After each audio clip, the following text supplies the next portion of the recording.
क्या आप इस एहसास से वाकिफ हैं? जब सुबह अलार्म बजता है, खिड़की से बाहर अभी भी अंधेरा है और गर्म कंबल आपको पूरी दुनिया की सबसे महफूज जगह लगता है। बिस्तर छोड़ने का ख्याल भी शारीरिक रूप से नामुमकिन सा लगता है। लेकिन क्या हो अगर मैं आपको बताऊं कि इतिहास के सबसे शक्तिशाली लोगों में से एक रोमन सम्राट मार्कस ऑरेलियस को भी बिल्कुल ऐसा ही महसूस होता था। जी हाँ, जिस शख्स ने इतनी बड़ी सल्तनत पर राज किया, जंगें लड़ी और गहरे दार्शनिक ग्रंथ लिखे, वह भी सुबह उठने से नफरत करता था।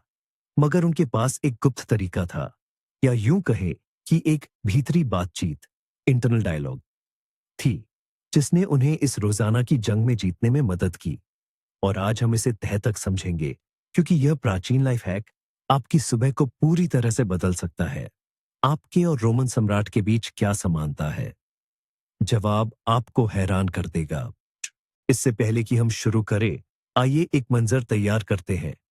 किसी आलीशान महल की नहीं, बल्कि जर्मन कबीलों की सीमा पर लगे एक ठंडे सैन्य तंबू, मिलिट्री टेंट की कल्पना कीजिए। साल लगभग 170 ईस्वी का है। अंदर है मार्कस ऑनड्रेलियस। वह सिर्फ चोंगा टोगा पहने हुए एक दार्शनिक नहीं थे, बल्कि वह युद्ध के मैदान में एक सम्राट थे, जिनके कंधों पर लाखों लोगों की किस्मत का बोझ था। हर सुबह वह भोर होने से पहले उठते थे, ताकि राज्य के मामलों को सुलझा सकें, सेना को कमांड दे सके और खतरों का सामना कर सके। और अपनी सभी सोच, अपने आप से, अपनी सारी लड़ाई वह एक निजी डायरी में लिखते थे, जिसे आज हम मेडिटेशंस या मनन मनन नाम की किताब के रूप में जानते हैं। यह किताब छपने के लिए नहीं लिखी गई थी। यह तो उनके लिए जीवित रहने और अपने दिमाग को शांत रखने का एक निजी मैनुअल था। और वहीं 5वीं किताब में उन्होंने अपने सुबह के खुद को मनाने, सेल्फ पर्सुएशन के इस कर्मकांड, रिचुअल का विस्तार से वर्णन किया है। तो यह सब उस पहली प्रेरणा से शुरू होता है। जब सुबह सवेरे बिस्तर से उठना मुश्किल लगे, तो खुद से कहो, यह विचार हमेशा तैयार रखो, मैं मानव कल्याण के लिए जाग रहा हूं। यह पहला और सबसे महत्वपूर्ण कदम है। वह खुद को धोखा देने की कोशिश नहीं करता, न ही कहता है कि यह आसान या मनोरंजक होगा। वह तुरंत खुद को अपने परम उद्देश्य की याद दिलाता है।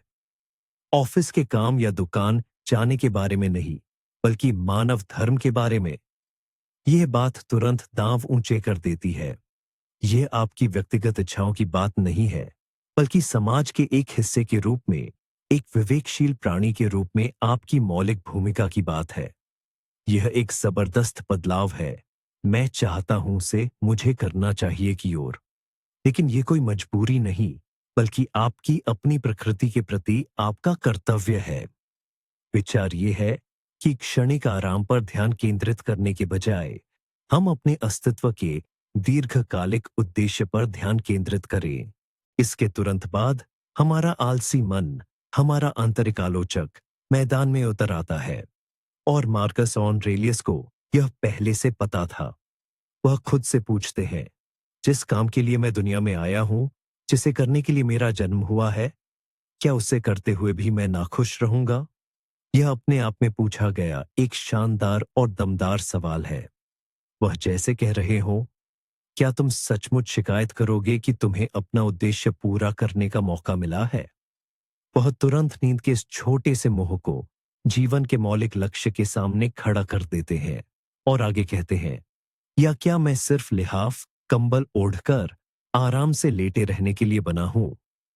यह वाक्य, जो लगभग 2000 साल पहले लिखा गया था, ऐसा लगता है जैसे आज सुबह हम में से किसी ने इसे लिखा हो। इसकी सादगी और सीधापन हमें निशस्त्र कर देता है और यह दिखाता है कि अपने मानवीय कर्तव्य के ऊपर पशु समान आराम को चुनना कितना बेतुका है। लेकिन मन की आवाज हार नहीं मानती। वो सबसे सीधा तर्क देती है, अरे पर इसमें ज्यादा मजा आता है। और ये सच भी है। गर्मजोशी और आराम में पड़े रहना ठंडी और संघर्ष भरी दुनिया का सामना करने से कहीं ज्यादा सुखद होता है। मार्कस ऑनरेलियस इस बात से इनकार नहीं करते। वो ये नहीं कहते कि नहीं, उठना ही सुखद है। वो इस तर्क की वैधता मानते हैं पर तुरंत पलटवार करते हैं। वो पूछते हैं, तो क्या तुम्हारा जन्म सिर्फ आनंद लेने के लिए हुआ है, काम करने और अनुभव प्राप्त करने के लिए नहीं? इस संवाद से वो सुख खोजने वाले जीवन और कर्म एवं विकास को समर्पित जीवन के बीच एक स्पष्ट रेखा खींच देते हैं। वो खुद को याद दिलाते हैं कि जीवन का उद्देश्य केवल सुखद अनुभूतियों का निष्क्रिय उपभोग नहीं है, बल्कि सक्रिय निर्माण और चुनौतियों पर विजय पाना है। ये हेडोनिज्म और स्टोइसिज्म के मूल सार के बीच का चुनाव है, जिसे हम में से हर कोई जागने के शुरुआती मिनटों में ही कर लेता है। अपने तर्क को और मजबूत बनाने के लिए मार्कस ऑरेलियस प्रकृति से एक शक्तिशाली तुलना करते हैं। वह हमसे अपने आसपास देखने के लिए कहते हैं, क्या तुम नहीं देखते कि छोटे पौधे, गौरैया, चींटियाओं, मकड़ियाओं और मधुमक्खियां अपनी अपनी भूमिका निभा रही है और अपनी क्षमता के अनुसार इस दुनिया को सजा रही है?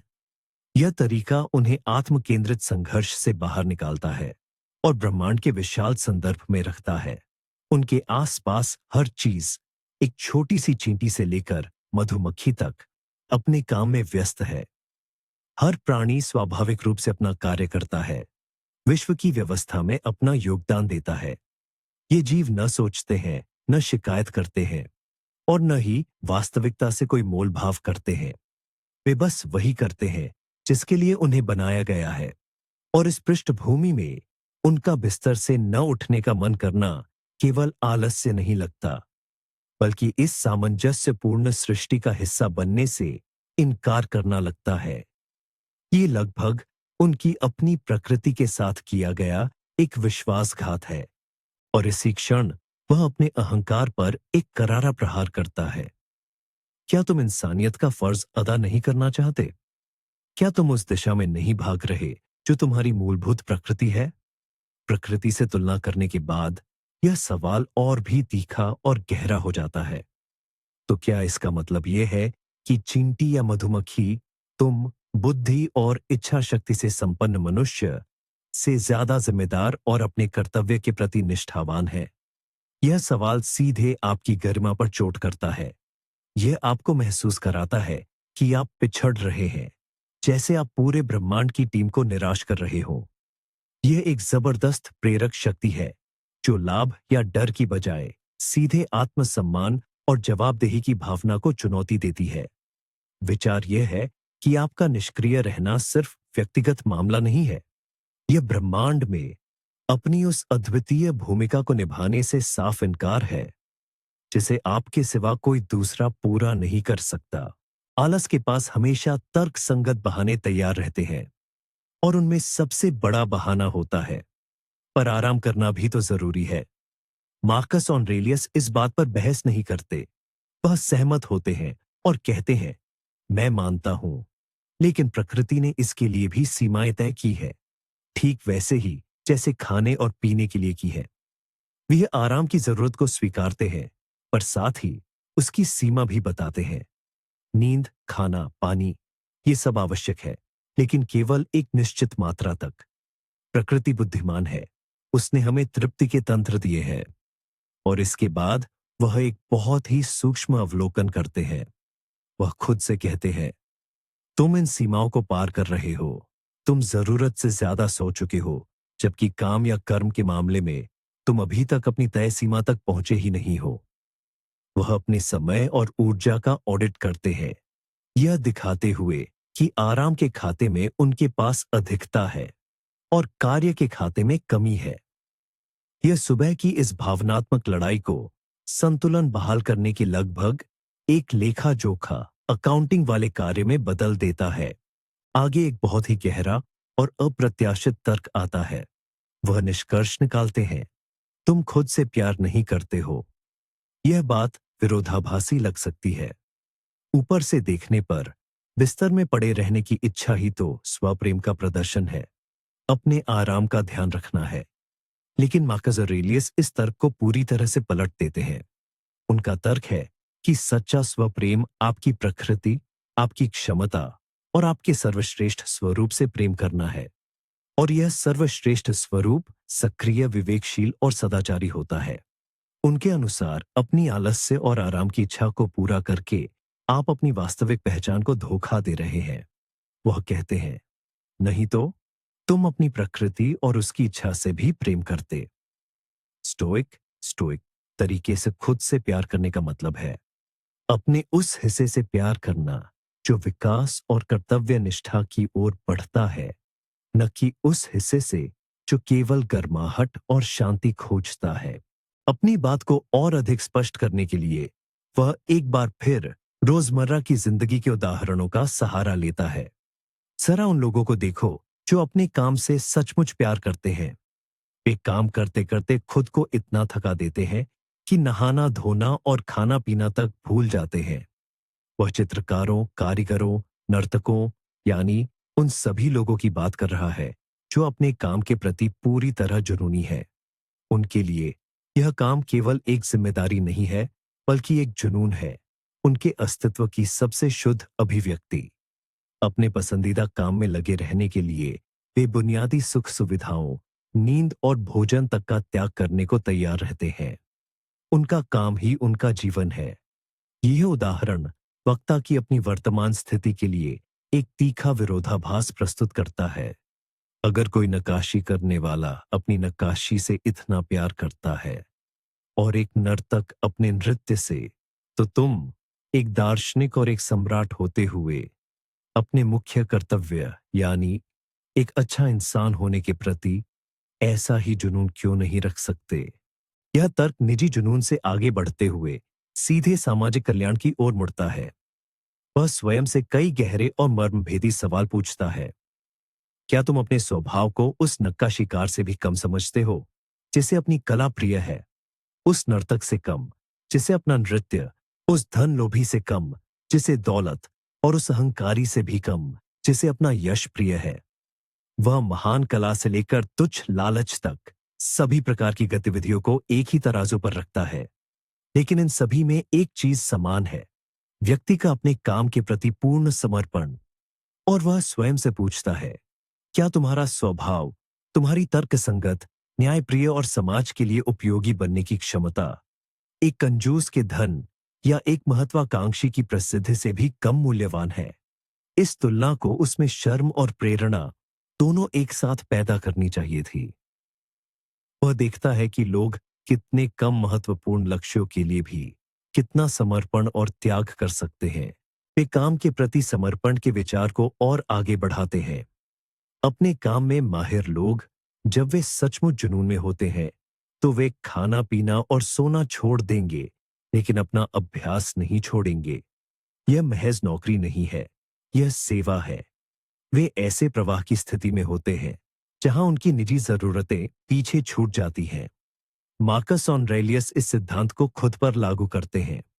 उनके लिए अभ्यास का मतलब है साम्राज्य चलाना, न्याय देना और बुद्धिमत्ता व संयम दिखाना। यही उनकी कला है, उनका शिल्प है।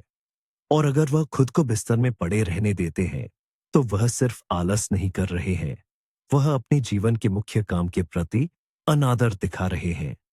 वह जैसे खुद से कहते हैं, उठो, तुम्हारा यह कला कौशल किसी भी दूसरी कला से कम नहीं, बल्कि बहुत ज्यादा समर्पण मांगता है, क्योंकि इसका फल पूरे समाज का कल्याण है।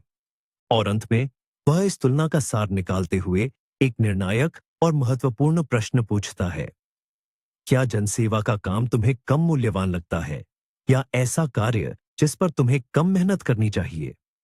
यह प्रश्न सारे विवाद को समाप्त कर देता है। इन सभी उदाहरणों के बाद उत्तर एकदम स्पष्ट है, निश्चित रूप से नहीं। दूसरों की सहायता करना और समाज की भलाई के लिए काम करना, ये संभवतः सबसे मूल्यवान और सबसे जरूरी गतिविधि है। और अगर लोग पैसे, शोहरत या कला के लिए अपनी नींद कुर्बान करने को तैयार है, तो उसे अपनी मुख्य जिम्मेदारी के लिए अपने आराम का त्याग कितनी ज्यादा तत्परता से करना चाहिए। इस क्षण में उसका सारा आंतरिक द्वंद्व, मन का संघर्ष एक सीधे से चुनाव में सिमट जाता है। या तो तुम ये स्वीकार करो कि तुम्हारा आलस्य लाखों लोगों की भलाई से ज्यादा जरूरी है, या फिर तुम उठो और अपना काम करो। मार्क ऑरेलियस जैसे सम्माननीय व्यक्ति के लिए यह चुनाव पहले से ही तय था। तो आइए इस आंतरिक मंथन को संक्षेप में समझते हैं। असल में यह एक सुव्यवस्थित संज्ञानात्मक चिकित्सा कॉग्निटिव थेरेपियोस थी, जिसका अभ्यास सम्राट हर सुबह खुद के साथ करते थे। पहला कदम अपने लक्ष्य को याद दिलाना, जिसे वह मानव का कार्य कहते थे। दूसरा कदम भाग्य पर आराम को प्राथमिकता देने की मूर्खता पर हंसना, बस रजाई में पड़े रहना है क्या। तीसरा कदम प्रकृति को देखना, जो हर पल काम में लगी हुई है। चौथा कदम उन लोगों को याद करना जो जुनून के साथ अपने कर्तव्य में लगे हैं। पांचवा हो कदम यह महसूस करना कि आपका कार्य यानी समाज की सेवा करना किसी भी चीज से अधिक महत्वपूर्ण है। यह महज कुछ बिखरे हुए विचार नहीं है, यह तर्कों की एक सटीक श्रृंखला है, जिसे आलस्य और निष्क्रियता के हर बहाने को जड़ से मिटाने के लिए तैयार किया गया था। यह एक मानसिक अनुष्ठान है जो हमारे मस्तिष्क को सुख खोजने के मोड से हटाकर कर्तव्य निभाने के मोड पर रीप्रोग्राम करता है। इस सुबह की आदत के पीछे स्टोइक दर्शन स्टोइसिज्म का एक महत्वपूर्ण सिद्धांत छिपा है, ओइकियोसिस ओइकायोसिस की अवधारणा। इस यूनानी शब्द का अर्थ अपनाना या आपसी संबंध लगाया जाता है। स्टोइक्स मानते थे कि मनुष्य स्वाभाविक रूप से एक सामाजिक प्राणी है। हम अलग थलग परमाणु नहीं हैं, बल्कि मानवता नामक एक बड़े एकीकृत शरीर का हिस्सा है। इसीलिए समाज के हित में काम करना हमारे अपने हित में काम करने के बराबर है। जब मार्कस ऑरेलियस खुद से कहते हैं कि उन्हें जन कल्याणकारी कार्यों के लिए उठना चाहिए, तो वह कोई बलिदान नहीं दे रहे हैं, बल्कि वह अपनी सबसे गहरी और वास्तविक पहचान को साकार कर रहे हैं। स्टोइक्स के दृष्टिकोण से आलस्य और स्वार्थ एक अप्राकृतिक अवस्था और आत्मा का रोग है, जबकि दूसरों की सेवा करना स्वयं के साथ और दुनिया के साथ सामंजस्य स्थापित करने का मार्ग है। इस तरह सुबह उठना केवल एक दैनिक क्रिया नहीं रह जाता, बल्कि ये हमारे सच्चे सामाजिक स्वरूप के साथ फिर से जुड़ने का एक कार्य बन जाता है। इस संवाद में छिपा हुआ एक और महत्वपूर्ण मानसिक उपकरण है नकारात्मक कल्पना, नेगेटिव विजुअलाइजेशन। जब वह कहता है, क्या मैं सिर्फ कंबल के नीचे गर्मी लेने के लिए बना हूं, तब वह अपने अस्तित्व के सबसे दयनीय और निरर्थक क्षण की कल्पना करता है। वह मन में एक ऐसे प्राणी की तस्वीर बनाता है जो किसी बिल में रहने वाले जानवर की तरह सिर्फ गर्माहट और आराम के लिए जीता है। यह तस्वीर घृणा का भाव पैदा करती है और उसे इसके विपरीत करने के लिए प्रेरित करती है। वह सफलता और प्रसिद्धि की कल्पना नहीं करता, इसके विपरीत वह पतन और शर्मिंदगी की कल्पना करता है, ताकि इस छवि से दूर हटकर ऊपर की ओर उठ सके। यह एक बहुत शक्तिशाली तकनीक है। सकारात्मक छवि की ओर खुद को खींचने के बजाय आप एक इतनी घिनौनी नकारात्मक छवि बना सकते हैं कि आप उससे यथासंभव दूर भागना चाहेंगे, और यह पलायन ही आपको ठीक उस जगह ले जाएगा जहां आपको पहुंचना है। हम इस अनुष्ठान को तथाकथित विहंगम दृष्टि, ऊपर से देखने के दृष्टिकोण के चश्मे से भी देख सकते हैं।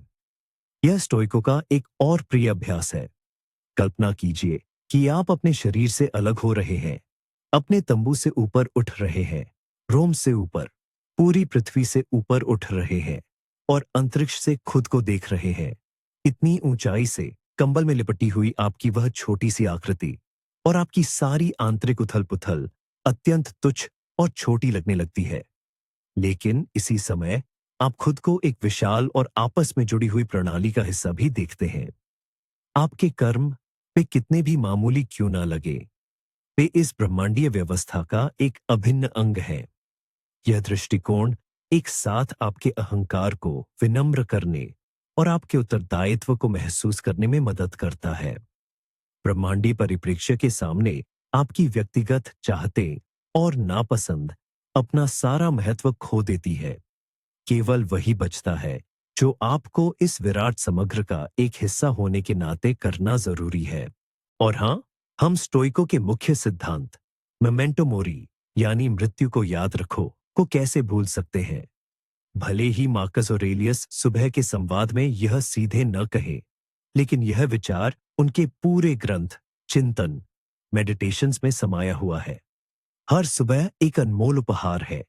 आपके जीवन में सूर्योदय सीमित है, उनकी गिनती तय है, और हर वह सुबह जो आप अपनी कमजोरी के आगे झुककर बिस्तर में बिताते हैं, वह आपकी जिंदगी से, आपके मकसद से चुरा लिया गया एक सवेरा है। यह समय कभी लौटकर नहीं आएगा। समय की नश्वरता और सीमितता का यह एहसास ही कर्म के लिए सबसे बड़ा प्रेरणा स्रोत है। जो काम आज हो सकता है, उसे कल पर क्यों टालना, जब कल शायद कभी आए ही नहीं। सुबह का यह चुनाव केवल नींद और जागने के बीच का चयन नहीं है। यह कर्म और उद्देश्य से भरी जिंदगी और गर्म कंबल के नीचे धीमे धीमे दम तोड़ने के बीच का चुनाव है। इस तरह यह सारी जटिल मानसिक संरचना एक ही बुनियादी चुनाव पर सिमट जाती है, जो सम्राट खुद के सामने रखता है। यह उसके स्वभाव के दो हिस्सों के बीच का चुनाव है। पहला हिस्सा है पशुवत, सहज वृत्ति वाला। यह गर्मी, आराम, सुरक्षा और सुख की तलाश करता है। यह बस बिस्तर पर पड़े रहना चाहता है। दूसरा हिस्सा है मानवीय और तर्कशील। यह लक्ष्य, सदाचार, कर्तव्य पालन और आत्मविकास की ओर प्रेरित होता है। यह हिस्सा उठने और सक्रिय रूप से कर्म करने की मांग करता है। हर सुबह यह एक व्यक्ति के भीतर का एक छोटा सा गृह युद्ध होता है, और इस युद्ध में मिली जीत ही यह तय करती है कि तुम्हारे दिन को कौन नियंत्रित करेगा, तुम्हारी हीन वृत्तियां या तुम्हारा उच्चतर विवेक। मार्कस ऑरेलियस ने बस इस युद्ध को लड़ने के लिए खुद के लिए एक प्रभावी रणनीति और दांव पेंच विकसित किए थे, ताकि उसका विवेक हमेशा विजयी रहे। यह समझना जरूरी है कि मार्कस ऑरेलियस के लिए जीत किसी सफल या उत्पादक दिन का नाम नहीं है। जीत तो उठने की क्रिया में निहित है। ठीक वह पल जब उनके पैर ठंडी जमीन को छूते हैं, उस पल लड़ाई जीती जा चुकी होती है। बाकी सब कुछ तो केवल परिणाम है। वह उन सैकड़ों कामों के बारे में नहीं सोचते जो उनका इंतजार कर रहे हैं। उनका ध्यान सिर्फ एक सबसे पहली चीज पर होता है, निष्क्रियता की जड़ता, इनर्शिया को तोड़ना। यही मुख्य बात है। अक्सर हम इसलिए नहीं उठ पाते क्योंकि आने वाली मुश्किलों का विचार हमें मानो पंगु बना देता है। स्टोइक दर्शन इस समस्या को छोटे हिस्सों में तोड़ने का सुझाव देता है। उस विशाल पहाड़ के बारे में मत सोचिए जो आपका इंतजार कर रहा है। सिर्फ एक ही कदम पर ध्यान केंद्रित कीजिए, बिस्तर से उठना। यह एक तर्क संगत प्राणी का पहला कार्य है। यह पहली घोषणा है कि आज आपका मन मालिक है, न कि आपका शरीर। यह पूरी प्रणाली, सिस्टम, हमारी आधुनिक समझ वाली इच्छा शक्ति, विल पावर पर आधारित नहीं है। वह खुद को सिर्फ मजबूत या कठोर बनने के लिए मजबूर नहीं करता, न ही जबरदस्ती खुद को बिस्तर से उठाता है। ऐसा करना एक थकाऊ और अविश्वसनीय तरीका होता। इसके बजाय वह अपने तर्क और बुद्धि की शक्ति का उपयोग करता है। वह अपनी भावनाओं और इच्छाओं को दबाता नहीं है, बल्कि उनके साथ संवाद स्थापित करता है। वह अपने आलसी मन के तर्कों को सुनता है, जैसे कि यह ज्यादा आरामदायक है या मुझे आराम करना चाहिए, और फिर व्यवस्थित तरीके से एक एक करके प्रतितर्कों, काउंटर आर्ग्यूमेंट्स की मदद से उन्हें खंडित करता है। यह जबरदस्ती नहीं, बल्कि मनाने की प्रक्रिया है। वह अपने अंदर के बच्चे को विनम्रता से लेकिन दृढ़ता के साथ समझाता है कि इस समय उसकी इच्छाएं क्यों उचित नहीं है, और हमें वह काम क्यों करना चाहिए जो जरूरी है। लंबी अवधि के लिए यह तरीका कहीं ज्यादा टिकाऊ है, क्योंकि यह आत्मपीड़न, खुद पर जोर जबरदस्ती पर नहीं, बल्कि जागरूकता और समझ पर आधारित है। और अब आता है आखिरी और सबसे महत्वपूर्ण पहलू। मार्कस ऑरेलियस यह इसलिए नहीं करते थे कि वह ज्यादा कार्यक्षम बन सके, ज्यादा पैसे कमा सके या लोगों में अपनी पहचान बना सके। वह तो बस एक अच्छा इंसान बनने के लिए ऐसा करते थे। इन सभी सुबह की गतिविधियों का अंतिम लक्ष्य था सदाचार का अभ्यास करना। न्याय, साहस, संयम और बुद्धिमत्ता, यही उनके लिए सबसे महत्वपूर्ण था। और साहस तथा संयम की पहली झलक उन्हें अपनी सुबह की कमजोरी को हराने की क्षमता में दिखाई देती थी। उनके लिए सुबह सिर्फ दिन की शुरुआत नहीं थी, यह चरित्र के निर्माण का प्रशिक्षण क्षेत्र था। अगर आप स्वयं के साथ यह पहली और सबसे कठिन लड़ाई जीत सकते हैं, तो दिन की बाकी सभी चुनौतियां आपको उतनी डरावनी या मुश्किल नहीं लगेंगी। ये उनके नैतिक दिशा सूचक को रोजाना व्यवस्थित करने का तरीका था।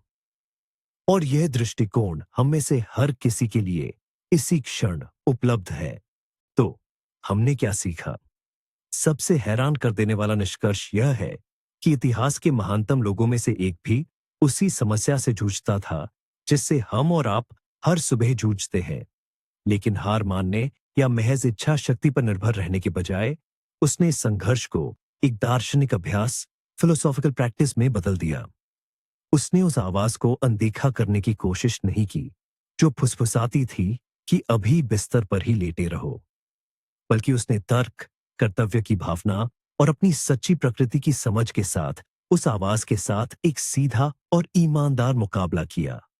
वह खुद को याद दिलाता था कि वह किसी बड़ी चीज का हिस्सा है, कि जीवन बहुत छोटा है और सच्चा आत्म प्रेम, सेल्फ लव, अपनी कमजोरियों को सहलाने में नहीं, बल्कि अपने बेहतरीन गुणों को विकसित करने में है। और यहां है असली ट्विस्ट।